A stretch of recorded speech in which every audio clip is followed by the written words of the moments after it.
can smell a story there, so please tell us about the name. Yeah, you know, before I get into the story, for many years now, it's more than 26 years, that whenever anybody from our company goes to a company for making a presentation or a meeting, almost always the person at the reception desk calls her boss or his boss and says, "Sir, elephants have come." So yeah.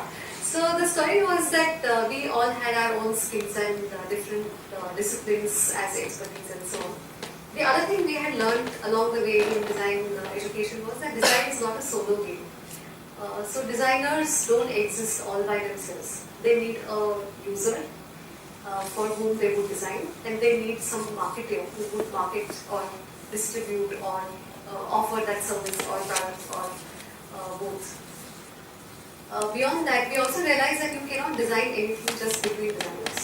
So you on one end need technology, on the other end you might need some logistics, on the third end you might need some materials experts, on the fourth you might need some media experts. So there was this whole gamut of things that was needed for a design to be complete and meaningful. So we always believed it's a team game, and believe me, we spent I don't know how many nights, maybe 2 years, nights across 2 years to decide what the name should be.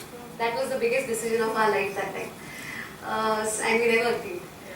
But at some early 4 a.m. morning, the story came to us because of this, that it's a team word, really. So it's a story of blind people and elephant. And if you all don't know the story, or I can tell the story very quickly because it's my favorite story. So long ago in an Indian village, there were 6 blind people and an elephant was passing by, and they heard about it and they were a curious lot, so they wanted to know what an elephant is. So each one of them walked up to this creature and touched it and came back very enlightened and said, "Hey, I know what an elephant is." So the first one said, "I know what an elephant is, it's like a tree bark." The other one said, no, it's like a fan. No, it's like a rope, it's like a snake, it's like a wall. And so, the argumentative Indians forever were arguing among themselves. And then came a person who could see, a wise man, and he said that, you know what, all of you are right. It's just that you need to put your pieces together to see the big picture. So that is really what kind of defines the elephant story. That all of us bring in a piece and it makes the big picture. And that is really what we were set out to do. We were set out to bring the big picture of design in India. So there is nothing more appropriate than an elephant when you're sitting here in India. There is nothing more appropriate than this story to define the spirit of elephant. And that is really the spirit that I carry in my heart even today. And as we say in every interview, when we are hiring somebody, that, are you blind enough? Then you need to come in. Because you have to believe that you don't make the whole picture. You have to believe that I bring in a part of the picture. And somebody else is equally competent to bring in another part. And that's how we see the big one. So that's the story. Okay. So, again, taking forward from there, you mentioned the big picture. There was some big picture, but when you look back to what the entity, Elephant Design, is today, to what concept you started out with, do you see a journey there? Do you see evolution there? Do you see a very different form than what you had thought of earlier? So how do you see it to what it was conceptualized as? Somebody just said before the stop that elephants have a good memory. So I have to remember all the early years and try and remember what we used to do then and what we do now. So there are a lot of differences, huge differences, I would say. Though the spirit is it's exactly identical as making the big picture through a team game. But we used to, so initially we started as a pure play design company, which just offered design services which were on the periphery, which means design was not a center stage. Somebody thought of an idea, somebody built something, and they said, hey, now let's bring some designers to make it look good or feel good or whatever. Over the years, we realized that we gradually got into the core of how things were being envisioned. So I think we had to leave a lot of the services we were doing which were on the periphery of making a difference. So over the years we didn't stick to the same services. So we dropped some. Many a times we dropped some of the services when they were at their peak.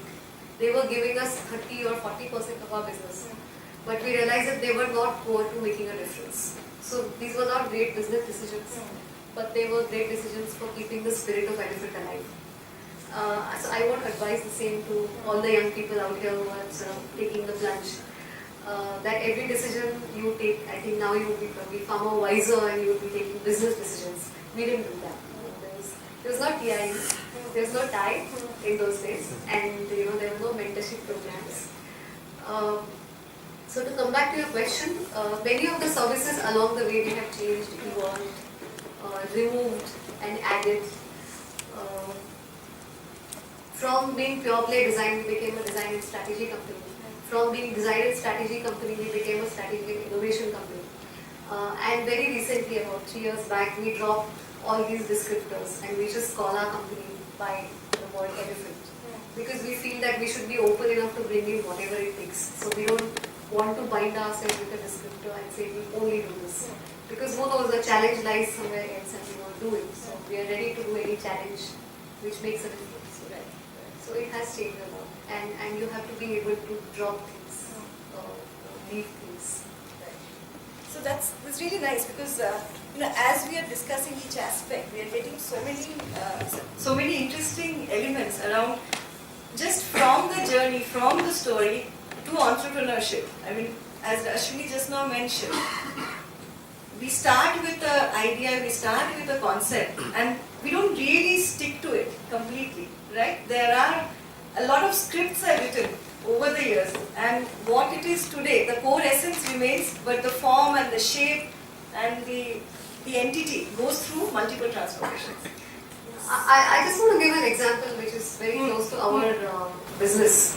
So there is a company in US, in the world, called WPP, if any of you have heard it. WPP is one of the largest media giants who owns more than half of world's advertising agencies, media agencies, PR agencies, digital agencies and so on. So WPP is a really large conglomerate which is highly profitable and billions of dollars in turnovers. WPP started as wireless plastic products. And here they are now. So I think it's one has to be open to evolution. One can't stick to the first idea. In most cases, especially in creative world, designers fall in love with their first idea. I think entrepreneurs need to take a cue from that, not to fall in love with your first idea and stick with it. You can. Some of us can stick with it and live like I did, but not everybody needs to. If you need to evolve, you need to evolve. Just keep it open. Okay. So another thing that you mentioned just a while back, I want to bring you back to that. I think as entrepreneurs, many of us, actually we can take a poll right here. How many of you started your entrepreneurial venture or planning to start with friends and or family? Show of hands, please. Okay, we all know the benefits of doing so, right? So let's ask Ashwini, word of caution. Is there anything that you need to be cautious about in starting your business with a group of friends and or family? So, a lot of benefits. I would say benefits definitely are higher than not. The benefits are that, even today I sit in the same room as two of my friends since I started in 89 in NID. So the three of us sit in the same room, hang out, talk, interfere each other's phone calls and lives, just the way we used to in 83 and way back at NID, which is great because all of us don't realize how old we've grown, and it's great for all of us. So on one hand, that is great. On the other hand, when we all get exposed to various external pressures, external interests.